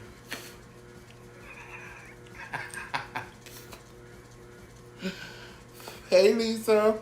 Do you notice, Tyrone, that when you marry an Aries, you become an Aries? Because I'm an Aries Right, now. Ashley, we do no wrong. I'm an Aries now. I'm not even a Sagittarius anymore. I'm an Aries. I act just like him. And I notice it every single day. Because we have that personality. Because everybody wants to be an Aries secretly. We don't want to be an Aries. I don't want to be an Aries. I want to be a Sagittarius. You just. Because if I was a Sagittarius, he tells me everything about Sagittarius is just Tramel. Okay, we just need to redirect you. See, that's what Aries do. They're very good at redirecting. They like to redirect. That's what they call it, right? Oh. They redirect. Instead of them telling you what to do, they say, okay. Like if you, let's say, I'll give you an example. If your breath stink, instead of them saying, babe, your breath stink, they say, let's have a piece of gum. Let's have a mint. Because it's not about telling somebody what to do. It's about redirecting them to get them to do what it is you want them to do. Tyrone, you already an Aries. What? Your own husband said you act like me. And then when you cuss their ass out. Your own husband said you act like me. So he already turned you into an Aries without you admitting it. And then when you cuss them out, they look at you like this. They look at you just like this. Lisa said y'all get a bad rap. What, Sagittarius? Because y'all cool. We do. We get a very bad rap because we're cool. But we also get used and taken advantage of and stepped on. Right, Ashley. We redirect because we're leaders and directors and we can do that. See, it's hard for us Sagittarius to be leaders simply because of our heart. Let me tell you something. I can sit in a group of people and they can make a whole plan. And I promise you, I will let them plan out everything. In my mind, I'm like, I am not doing none of this. And in 5 minutes, I can redirect that whole conversation and have them doing everything I want them to do. Or they just I just told y'all I could sell ice to an Eskimo. He can. I've seen him do it. They like this. Like if we owned a business, right? And one of our employees said, Joseph, I can't come into work today. My mother got hit by a car. I would be the one to say, okay, baby, well, we're going to send some flowers over. We're going to do this and we're going to do that for that person. We're going to do this. Joseph would be like, well, I don't care. You better scoop her ass up off the ground and you better bring your ass in here to work. Is she dead? Well, then bring your ass in here. That's it. Lisa, you right. Because he will curse somebody out in a heartbeat. Oh, and the shoe shakes and up I have to keep him contained. Like a sailor on Velvet. I don't have nothing bad to say about Pisces women, but Pisces men, I cannot stand the ground they walk on. I cannot. Pisces women and me, I'm cool with them. I can roll with them all day long. Pisces men, keep them away from me. I cannot stand them. They want to. Pisces women, the only problem I have with them, with y'all, is y'all think y'all know what's best for everybody's life, and your whole life is crumbling, but y'all don't see that. Y'all don't see your whole life crumbling in your face, but you see everything that's wrong with everybody else. See, Sagittarius, we only curse you out. We only curse. If we curse you out, then you done something. You done something. You done something because we are like playing that. You ever heard that marshmallow game? It's like when you stuff marshmallows in your mouth and you continually stuff them in your mouth and you stuff them in your mouth until you get full, until you get full. We get full. We stuff them. You could stuff marshmallows in our mouth and we still full, and we still sit there and tolerate you stuffing those marshmallows into our mouth even though we full, until they reach a point where we don't have no other choice but to just spit them all out. And then that's when you get it. And when you get it, oh, you get it. One thing about a Sagittarius is whenever we go there, it's a catastrophe. That makes that's special report coming to you from the Channel 9 News. It's very that. But you know something about Sagittarians, and it's true. And even remember that thing I sent you the other day about Aries and Sagittarians? Mm-hmm. It's y'all like to be led to a degree. We do. Y'all like for people to lead y'all to a degree. We do.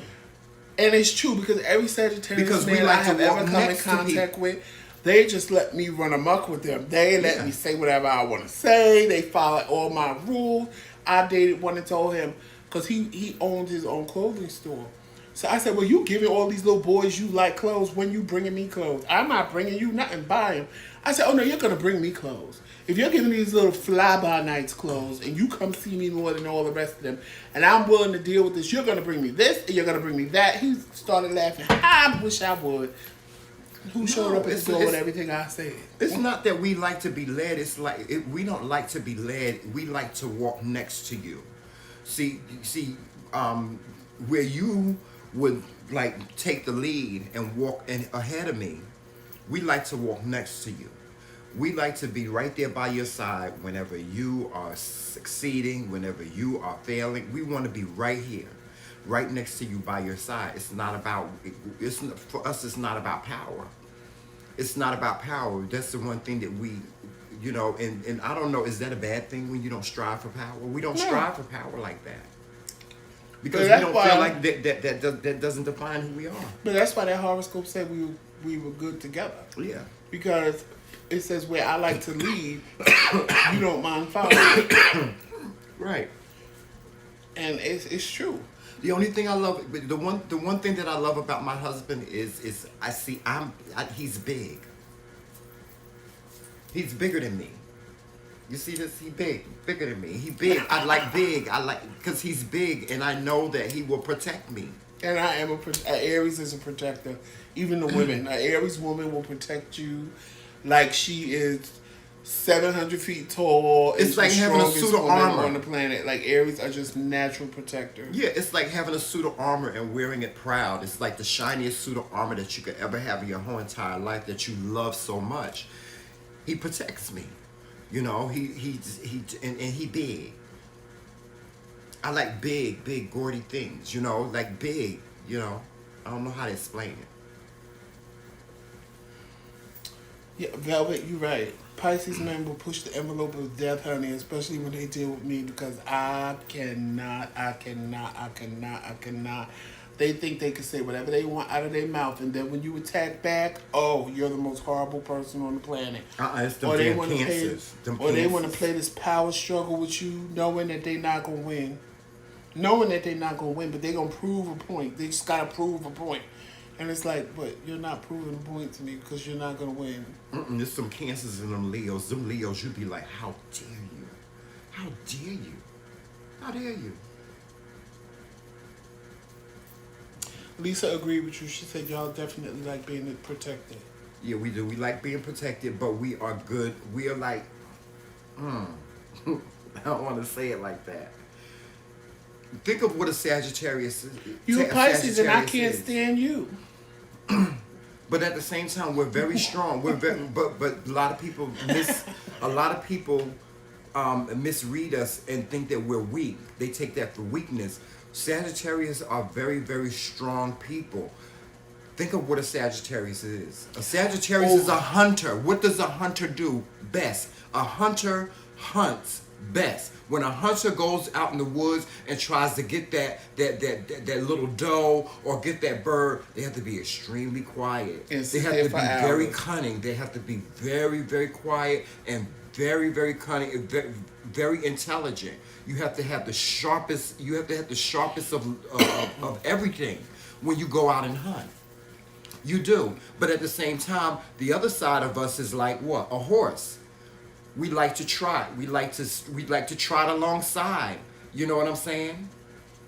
Yes. We like he is soft and pink when he ain't rough and rugged. Yeah, I'm very soft and pink. Yeah.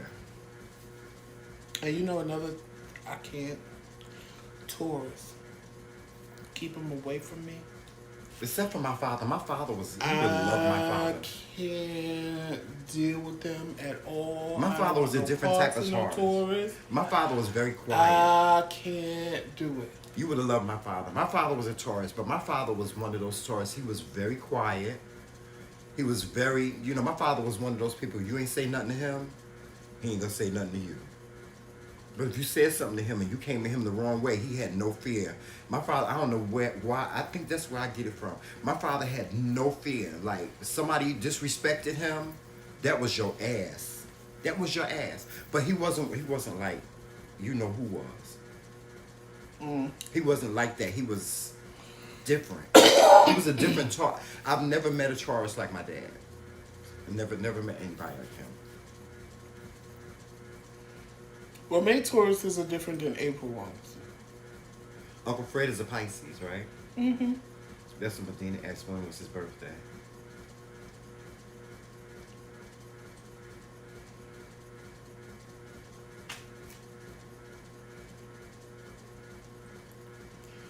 Oh, your daughter's a Sagittarius, Trisha? Now, Melissa, you gonna get some pushback from Jamel on the Capricorn.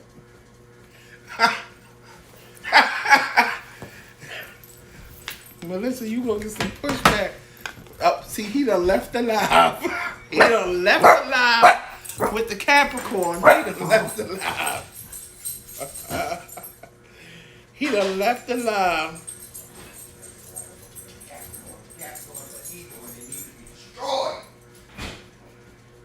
You heard him. He said Capricorns are evil and they must be destroyed.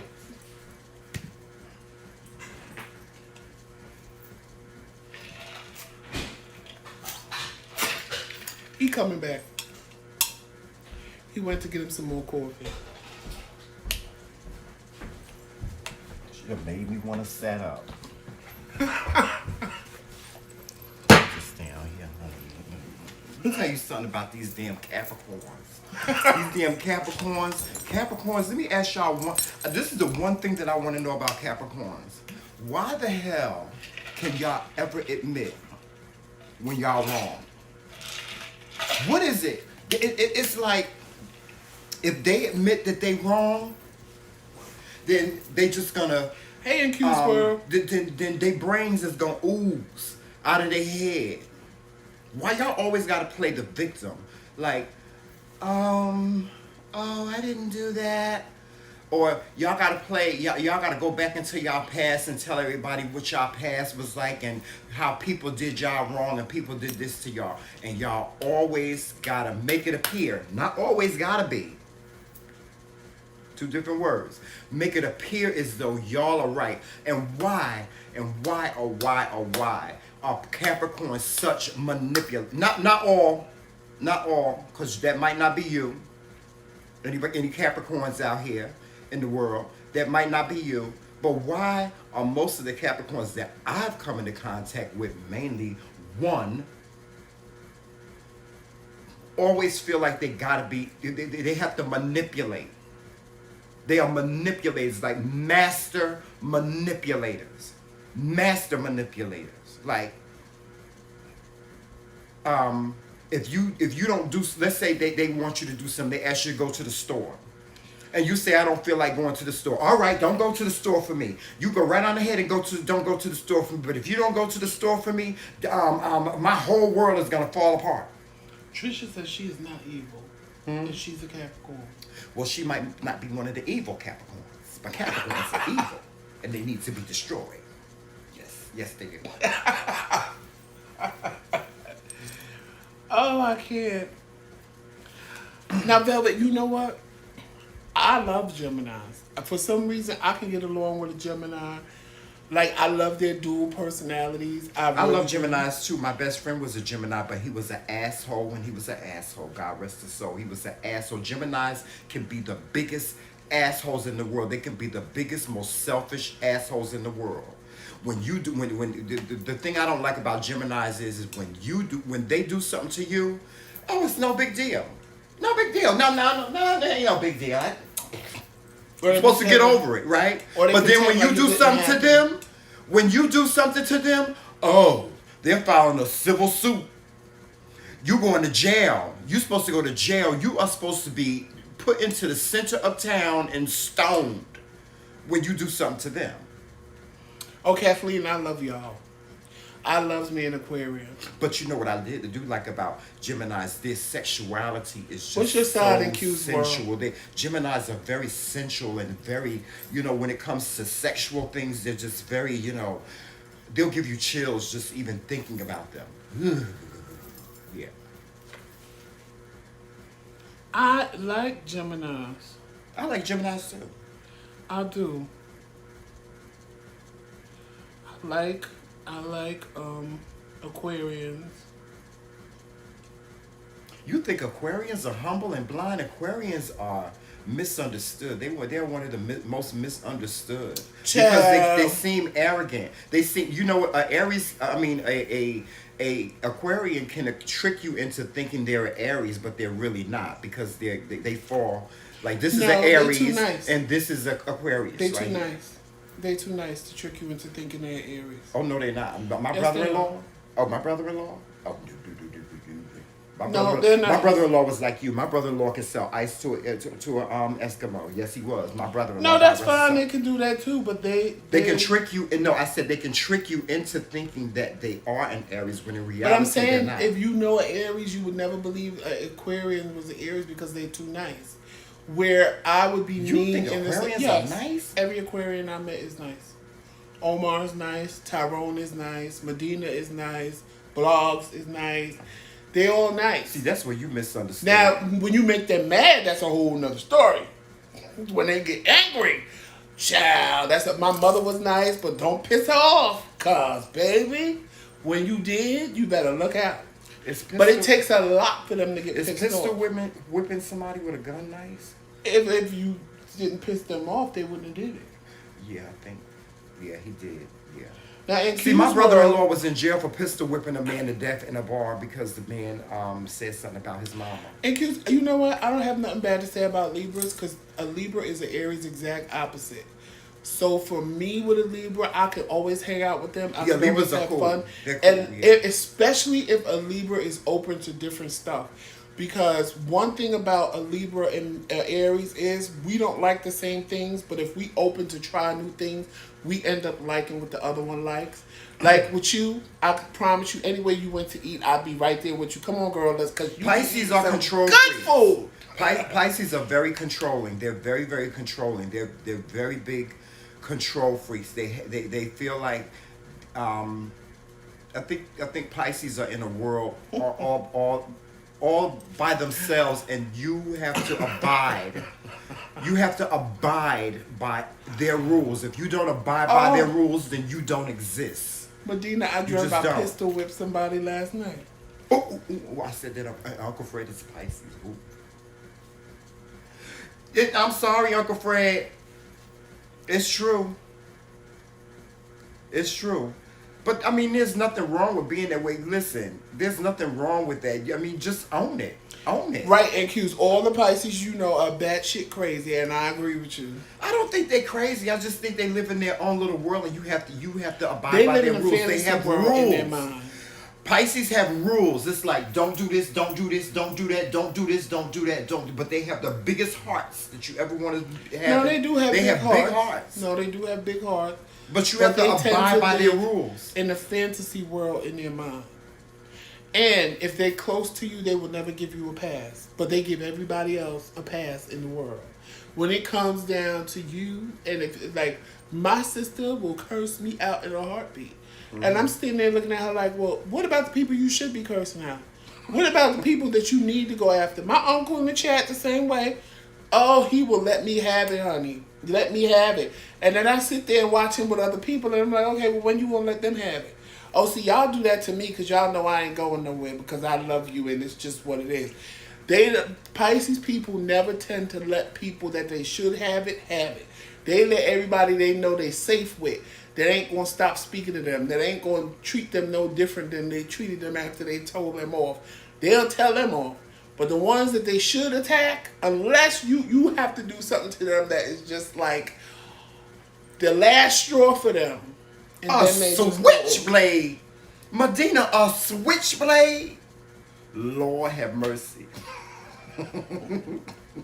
Medina, warrior princess. Okay. Lord have mercy, a switchblade?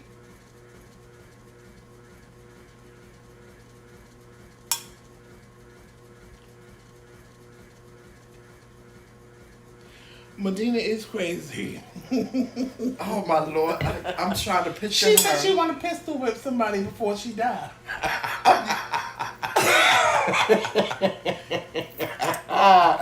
I'm like trying to picture this beautiful woman with this beautiful, because you know the vision that I still have of you, Medina, is you looking so beautiful with that beautiful red dress on and that beautiful tiara on our anniversary. What's that movie? And I'm trying to picture her with a switchblade. No, with that I can dress see Medina. on. She would have been one of the characters in Kill Bill, honey. She's like Princess Fiona from Shrek. Remember? And he didn't know he didn't know the princess. Shrek didn't know the Princess Fiona could really had skills like that, like she could fight.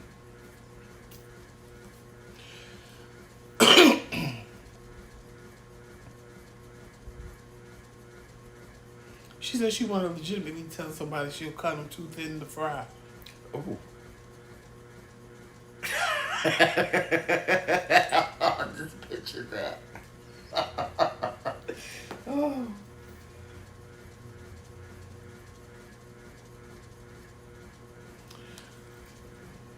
The only problem, I don't have, no. I'm trying to think who we didn't cover. Cancers are, only problem I have with cancers is that they want to be able to sit and say whatever they want out of their mouth, but then when you attack them back, they want to sit there and be upset and get an attitude and cry and be all sensitive about it.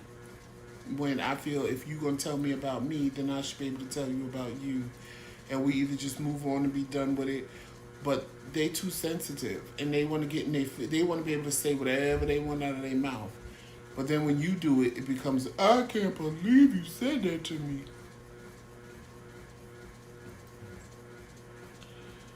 My fault, I got caught up.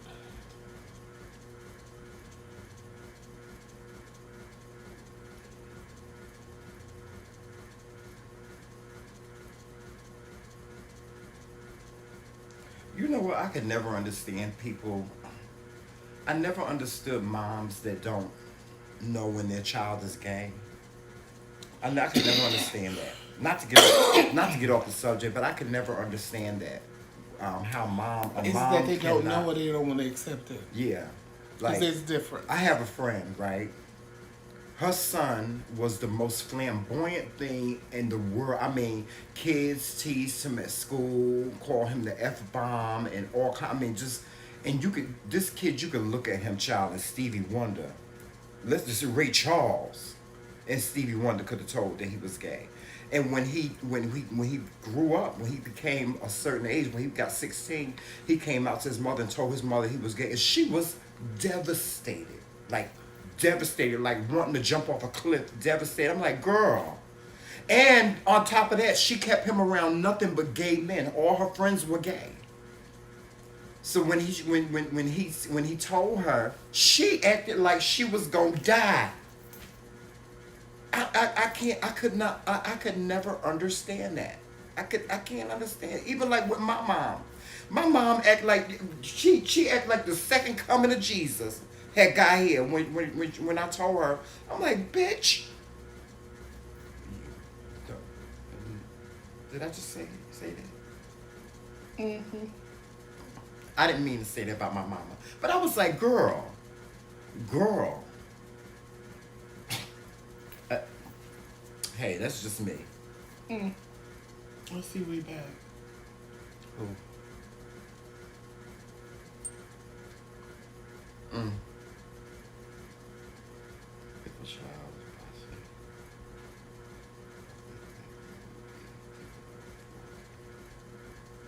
No. Well, no, that's different. That's different, yeah. But, you know.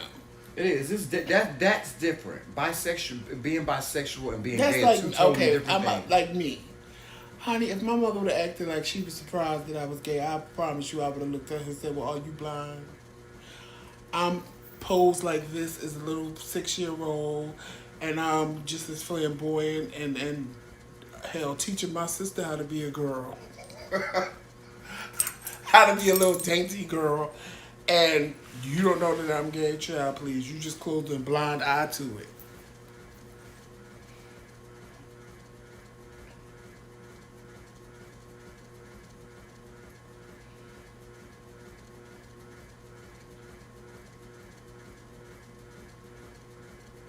All right, y'all. I have been on here for 2 hours. Jamel just came. I'm hungry. It is 1 o'clock. I might even, you know what? I know he said he's going to make some bacon and whatever. But I kind of got a taste for a BLT. I'm not going to the store.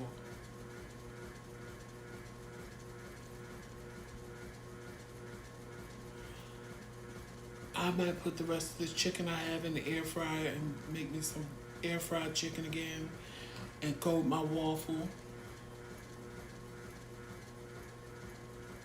Tracy is actually, Medina, probably watching her church service right now because she does it every Sunday.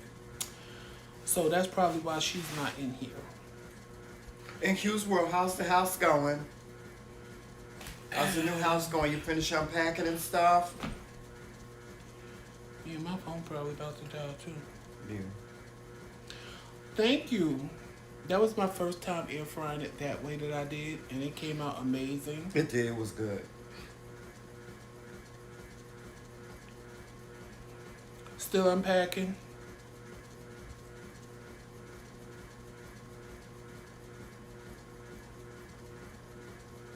I know Q's World better stay out of them damn drive-thrus buying what somebody bought the person in front of her. Melissa, we had those yesterday. I made that yesterday actually, bacon cheese. Oh God, they were so good too. They were so good. I think that's what made me go to sleep, child. Cause he ate. Child. Anytime Jamel eat 2 burgers. I ate all my food yesterday. You know that's very rare. I ate all my food yesterday. It was good. Those burgers were good. I don't know what he be doing to those burgers. Don't tell me. But what comment, Trisha? Oh, she was saying, finish your thought about the comment about,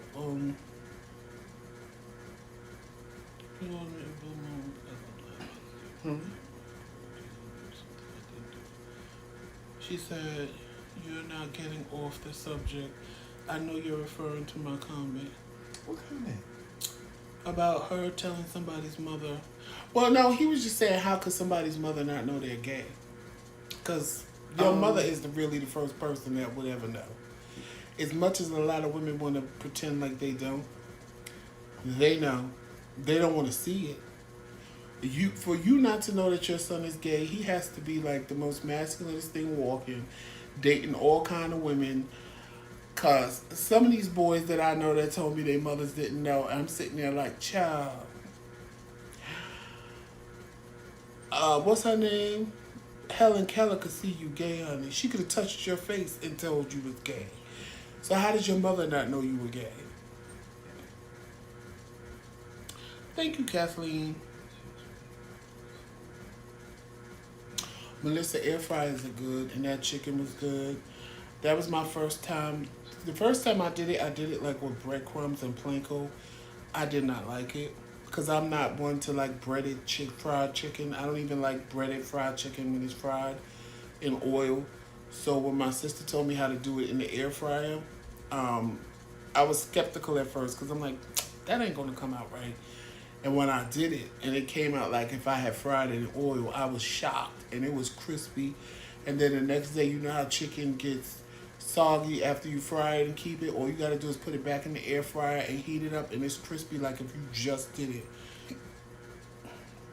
You know, I read your comment, Trisha, but I didn't get it. I didn't get what you were asking me about it. I really didn't. I didn't get what you were asking me about it. I wasn't trying to evade the question, but I didn't get what you were asking me about it because it's the question. Things, girl, I didn't know. I didn't even know. I saw it. You saw it. I didn't even know it could come out like that until my sister told me. And it was simple. It was like if you frying chicken, season your chicken, dip it in flour, put it in the air fryer. If you got Pam, just spray some Pam on it.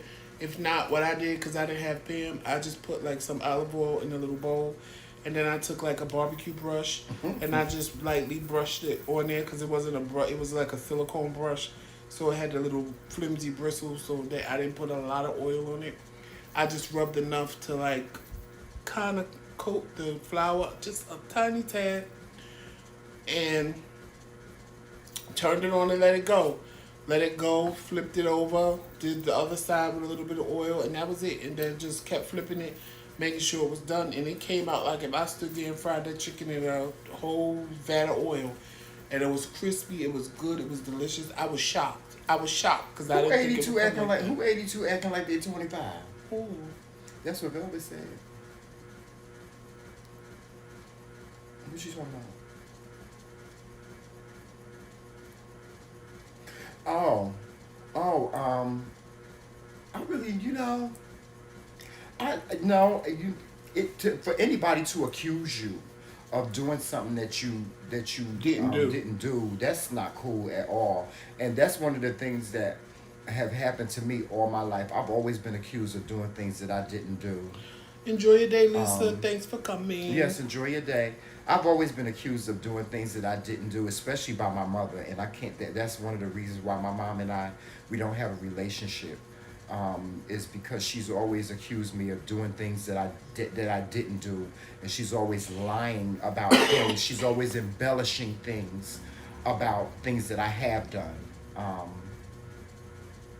So that really burns me. That burns me.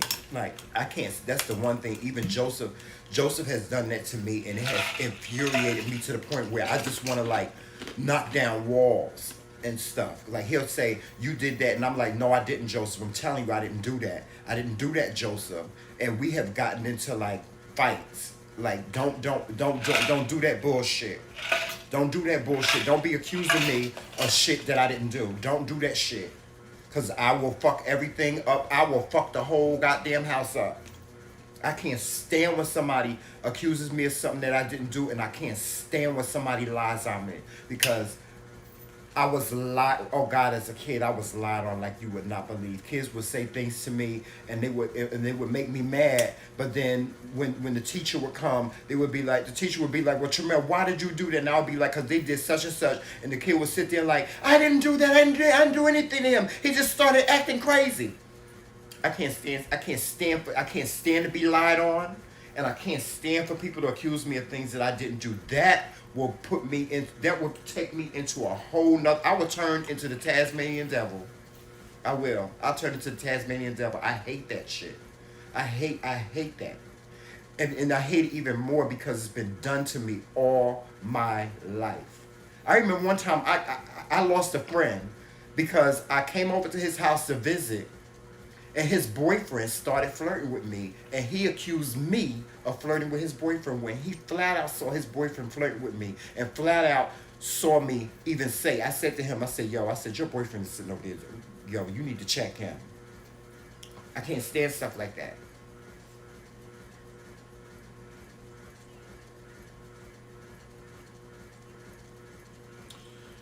All right, y'all. Well, I am about to go. I've been here with you guys for 2 hours now.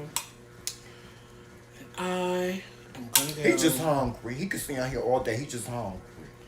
I know. I saw somebody do a 24-hour YouTube. I can't.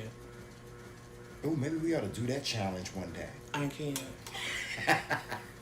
He'd probably be mad by the end of the 24 hours. He'd probably be mad sitting there like this. I want to go to sleep. I'd fall asleep. But yeah. All right, y'all. So thank you all for coming. Make sure you follow us on all social media platforms, Facebook, Instagram, Twitter. If you have not subscribed to us here on YouTube, make sure you hit that subscribe button, like button, and share button. And make sure you tell a friend to check out the McRae Kingz every morning at 11 a.m. Eastern Standard Time and every Thursday night at 8 p.m. Eastern Standard Time for Q&A with the Kings. And if you would like to send support to the Kings for our platform, you can feel free. Our Cash App is TheMKingz. And anything else you may want, because some of you asked us about Venmo, Zelle, and all of that, it'll all be in the description box. If you want to contribute that way. Or if you don't, just come back tomorrow and watch And we'll us think again. about that 24-hour thing, spending the day with the king, somebody said in the chat. So, Y'all see, he brushed right over that. child, you can do that all you want. Yeah, spending the day with the kings, like, breakfast, lunch, dinner, And some of you told me what I need to do as far as the post office box. There is something waiting there. We got to pick that up tomorrow. Yeah. And somebody else told me to go tomorrow, so I'll probably go mid-afternoon. That way it'll give the other thing time to get there. And if not, there's something already there waiting for us. But we couldn't pick up yesterday when we went. And yeah, anything you need for us is in the description box. As well as anything else you need is in the description box. Everything you need for the McRae Kingz is in the description box. And on that note, you know how we always end it. We hope you all have a wonderful rest of your weekend. yes. And next time we come, we'll review that movie, that Nia Long movie. But walk in love, peace, sunshine, happiness, and all And those. Ashley, tomorrow we will do how to build up your self-confidence. I saw that. Yes, in yes, we will. The thing, I saw it, and we will do that. That'll be our topic for tomorrow, how to build up your self-confidence. And on that note, walk in peace, love, sunshine, and happiness. And always remember, It's Team McRae. all damn day. Later, y'all.